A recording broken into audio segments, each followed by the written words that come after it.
എട്ടാം class biology Onam exam do or dye question സീരീസിലെ ഒന്നാമത്തെ വീഡിയോ ആണിത്. അഥവാ നമ്മുടെ ഓണം എക്സാമിന് ഇമ്പോർട്ടൻ്റ് ആയിട്ട് നിങ്ങൾ പഠിക്കേണ്ട ചില ക്വസ്റ്റ്യൻസിൻ്റെയും ചില കുറച്ച് ടോപ്പിക്കിൻ്റെയും വീഡിയോ ആണ് നമ്മൾ ഈ സീരീസിൽ ചെയ്യാൻ വേണ്ടി പോകുന്നത്.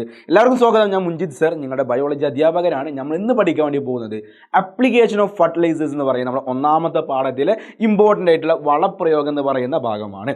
അവിടെ ഈ പാഠത്തിൽ കയറുന്നതിന് മുന്നേ നിങ്ങൾ ഓർത്ത് വെക്കേണ്ട ഒരു കാര്യം, നമ്മുടെ കമൻറ്റ് ബോക്സിൽ പിന്നെ വെച്ചൊരു ലിങ്ക് നിങ്ങൾ കാണും. അഥവാ നമ്മുടെ എട്ടാം ക്ലാസ്സിലെ ബോർഡിലെ മക്കൾക്ക് വേണ്ടിയിട്ട് നമ്മൾ സ്പെഷ്യലായിട്ട് ഉണ്ടാക്കിയിട്ടുള്ള ഓണം സ്പെഷ്യൽ കമ്മ്യൂണിറ്റി ഗ്രൂപ്പിൻ്റെ ലിങ്കാണ് അതിലുണ്ടാകുക. അത് നിങ്ങൾ ജോയിൻ ചെയ്യുകയാണെങ്കിൽ നിങ്ങൾ ഷോർട്ട് നോട്ടുകൾ, ക്വസ്റ്റ്യൻസ്, അതിൻ്റെ ആൻസേഴ്സുകൾ, ഇമ്പോർട്ടൻറ്റ് ടോപ്പിക്കുകളുടെ നോട്ടുകൾ, നമ്മുടെ PDF നോട്ടുകളൊക്കെ നിങ്ങൾക്ക് അത് ഷെയർ ചെയ്ത് തരും. അതുമാത്രമല്ല ഇതുപോലെയുള്ള ഇമ്പോർട്ടൻ്റ് ആയിട്ടുള്ള അപ്ഡേറ്റുകളും ഈ ക്ലാസ്സിൽ ലിങ്കൊക്കെ നിങ്ങൾക്ക് ആ ഗ്രൂപ്പിൽ ലഭിക്കും കേട്ടോ. അപ്പോൾ എല്ലാവരും ഇപ്പോൾ തന്നെ ആ ലിങ്കിൽ ക്ലിക്ക് ചെയ്തിട്ട് നമ്മുടെ കമ്മ്യൂണിറ്റിയുടെ സ്പെഷ്യൽ ഓണം ഗ്രൂപ്പിൽ ജോയിൻ ചെയ്യാൻ വേണ്ടി ശ്രദ്ധിക്കുക.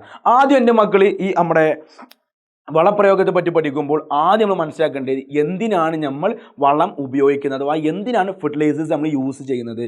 ഒരു കാര്യം മനസ്സിലാക്കാം, ഒരുപാട് മൂലകങ്ങൾ, എലമെൻറ്റ്സ്, ന്യൂട്രിയൻസ് നമ്മളെ ഒരു ചെടി വളരാൻ ആവശ്യമുണ്ട്. ആ ആവശ്യമുള്ള എല്ലാ ന്യൂട്രിയൻസും അതിൻ്റെ ശരിയായ അളവിൽ അതിന് ലഭിക്കുക എന്നുള്ളതാണ് നമ്മുടെ വളപ്രയോഗത്തിൻ്റെ ആവശ്യകത എന്ന് പറഞ്ഞാൽ. നമ്മൾ ന്യൂട്രിയൻസ് പറ്റി പറയുമ്പോൾ രണ്ട് തരം ന്യൂട്രിയൻസ് നമുക്ക് പഠിക്കേണ്ടതുണ്ട്. ഒന്ന് മാക്രോ ന്യൂട്രിയൻസ്, പിന്നെ എന്താണ് മൈക്രോ ന്യൂട്രിയൻസ്. മാക്രോ ന്യൂട്രിയൻസ് എന്ന് പറഞ്ഞാൽ ചെടിക്ക് കൂടിയ അളവിൽ ആവശ്യമുള്ളത്, അഥവാ ആ ചെടി വളരാനും നിലനിൽക്കാനും അതിനെ കാര്യങ്ങൾ കൃത്യമായിട്ട് ചെയ്യാനും ചില മൂലകങ്ങൾ, ചില പോഷകങ്ങൾ കൂടിയ അളവിൽ തോനെ കുറേ ആവശ്യമുണ്ട്. ഇങ്ങനത്തെ മൂലകങ്ങളാണ് എന്ത്, മാക്രോ ന്യൂട്രിയൻസ്. നേരെ ഓപ്പോസിറ്റ് ആയിക്കാരം എന്ത്, മൈക്രോ ന്യൂട്രിയൻസ്. ആ പേരിന്ന് തന്നെ കിട്ടൂലേ, മൈക്രോ, ചെറുതിലെ, മൈക്രോസ്കോപ്പ്, ചെറിയ ജീവികൾ നമുക്ക് ഉപയോഗിക്കുന്ന സാധനം, ചെറുത് എന്നാണ് മൈക്രോൻ്റെ അർത്ഥം. അപ്പോൾ മൈക്രോസ്കോപ്പ് എന്ന് പറഞ്ഞാൽ കുറച്ച് മതി, ചെറുത് മതി, കുറവ് മതി.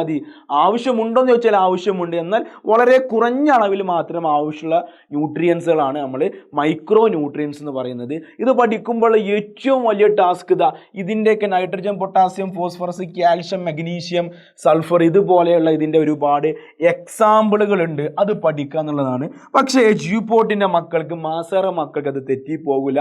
നമ്മൾ എന്ത് ചെയ്തിട്ടുണ്ട്, അത് രണ്ടും പഠിക്കാൻ ഒരു കോഡ് ഉണ്ടാക്കിയിട്ടുണ്ട്. ട്രിക്ക് ഉഡായിപ്പിൻ്റെ ഉസ്താദാണ് കേട്ടോ ഞാൻ.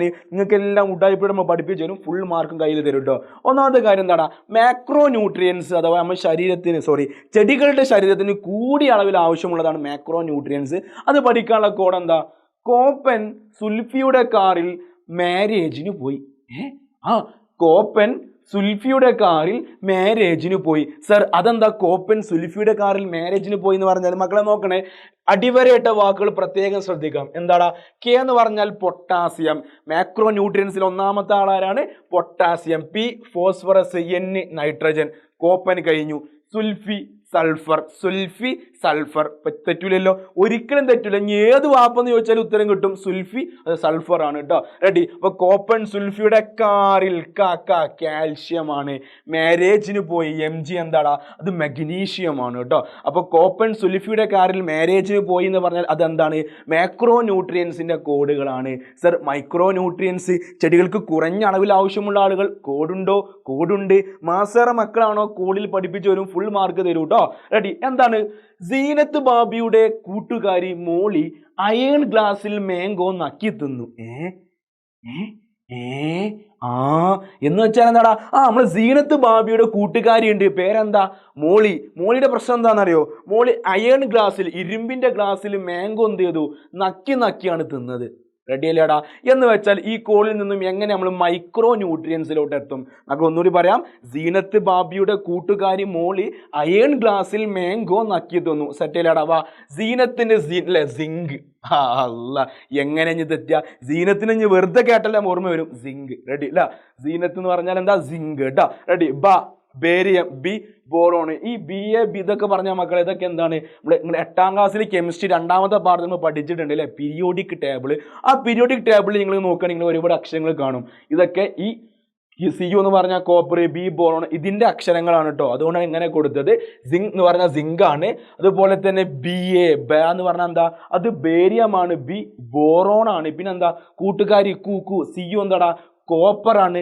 ഗ്ലാസിൽ അത് ക്ലോറിൻ ആട്ടോ അല്ലെ, ഗ്ലാസിൽ എന്ന് പറഞ്ഞാൽ അത് ക്ലോറിൻ ആണ്. പിന്നെന്താ, മാംഗോ നക്കി തിന്നു, മാംഗോ മാംഗനീസ്, ഒരിക്കലും തെറ്റാൻ പോണില്ല, മാംഗോ മാംഗനീസ് ആണ്. അടുത്തതാരാണ്, അതിലും വലിയ കോമഡി, നക്കി തിന്നു, നക്കി നിക്കൽ റെഡി, നക്കി തിന്നു നിക്കൽ കേട്ടോ, നക്കി എന്ന് പറഞ്ഞാൽ എന്താടാ, നിക്കലാണ്. അപ്പോൾ സീനത്ത് ബാബിയുടെ കൂട്ടുകാരി മോളി, ഇവിടെ ഒരു മോളി ഉണ്ട് അല്ലേ, മോളി എന്ന് പറഞ്ഞാൽ അത് മോളിബ്ദിനമാണ്. ആരാടാ, മോളിബ്ദിനം. എവിടെ മോളിബ്ദിനം കേട്ടോ. റെഡി. അടുത്തൊരാളിവിടെ കാണാം, അയൺ. എൻ്റെ മക്കൾക്ക് അറിയാം, അയൺ എന്ന് പറഞ്ഞാൽ ഇരുമ്പാണ്, ഇരുമ്പ് കേട്ടോ, അയൺ എന്ന് പറഞ്ഞാൽ ഇരുമ്പാണ്.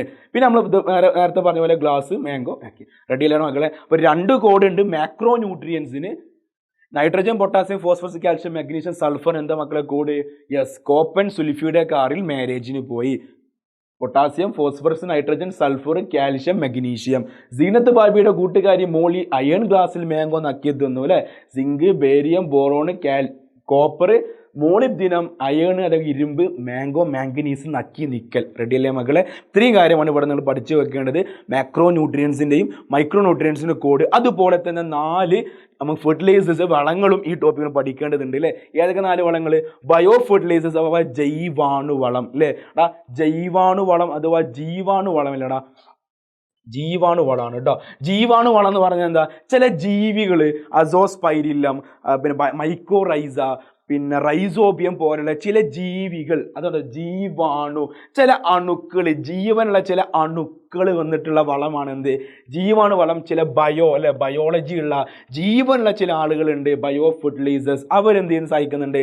ചില വസ്തുക്കൾ അത് ചെയ്യിപ്പിക്കും അല്ലേ, നമ്മളെ ഉപയോഗിച്ച വസ്തുക്കളൊക്കെ ചെയ്യലും, നമ്മളെ ചത്തുപോയ ജീവികളെ ചെയ്യിപ്പിക്കും. അതുപോലെ തന്നെ നമ്മൾ വേസ്റ്റ് കളഞ്ഞിട്ടുള്ള പഴം, പച്ചക്കറിക്ക് ചെയ്യാൻ സഹായിക്കുന്ന കാര്യമാണ് ഈ അണുക്കൾ. അത് ആകുമ്പോൾ എന്തെങ്കിലും ആശയം ഉപയോഗിക്കാറുണ്ട്, ആ വളമായിട്ട് ഉപയോഗിക്കാറുണ്ട്. ഇങ്ങനത്തതാണ് എന്ത്, ജീവാണു വളം എന്ന് പറഞ്ഞാൽ. അടുത്ത എന്താ മക്കളെ, ആർട്ടിഫിഷ്യൽ ഫെർട്ടിലൈസർ, കൃത്രിമ വളം. കൃത്രിമമായിട്ട് ammonium sulphate, ammonium phosphate, urea, ഈ 3 എക്സാമ്പിൾ മക്കളുടെ ടെക്സ്റ്റ് ബുക്കിൽ കൃത്യമായിട്ട് കൊടുത്തിട്ടുണ്ട്. അത് നോക്കി വെക്കണം കേട്ടോ, കൃത്രിമ വളങ്ങൾ. അതുപോലെ തന്നെ അടുത്ത് നാനോ ഫെർട്ടിലൈസർ. നാനോ ഫെർട്ടിലൈസർ എന്ന് പറഞ്ഞാൽ എന്താ, നാനോ കാർ, ചെറിയ കുഞ്ഞി കാർ അല്ലേ. അതുപോലെ നാനോ ഫെർട്ടിലൈസർ എന്ന് പറഞ്ഞാൽ എന്താ, കുഞ്ഞി അളവിൽ വളരെ കുറച്ച് ആവശ്യമുള്ള ഫെർട്ടിലൈസറുകളാണ് നാനോ ഫെർട്ടിലൈസറുകൾ എന്ന് പറഞ്ഞാൽ. അതുപോലെ തന്നെ അടുത്താണ് ഓർഗാനിക് ഫെർട്ടിലൈസർ, ജൈവ വളം. നമ്മുടെ എന്താ പറയുക, കാലിക്കാഷ്ടം, കോഴിക്കാഷ്ടം, ആട്ടിൻകാഷ്ടം, പിന്നെ എല്ലുപൊടി, കമ്പോസ്റ്റ്, ഇതൊക്കെ നമ്മൾ വളമായിട്ട് ഉപയോഗിക്കാറുണ്ട്. ഇതൊക്കെ ഏത് കാറ്റഗറിയിലാണ് വരാറുള്ളതാ, ഓർഗാനിക് ഫെർട്ടിലൈസർ, ജൈവ വളം എന്നുള്ള ഈ ടോപ്പിക്കിലാണ് വരാറുള്ളത്. ഇമ്പോർട്ടൻ്റ് ടോപ്പിക്കാണ് മക്കൾ. കൃത്യമായിട്ട് ജൈവ വളങ്ങൾ, ജീവാണു വളങ്ങൾ, കൃത്രിമ വളങ്ങൾ, നാനോ വളങ്ങൾ, ഈ 4 വളങ്ങളും പിന്നെ മാക്രോ മൈക്രോ ന്യൂട്രിയൻസും അതിൻ്റെ എക്സാമ്പിൾ നമ്മൾ കോഡിലൂടെ പഠിച്ചതും കൃത്യമായിട്ട് പഠിച്ചിട്ട് പോകണം. ടെക്സ്റ്റ് ബുക്കിൽ കൃത്യമായി നോട്ട് ഉണ്ട്.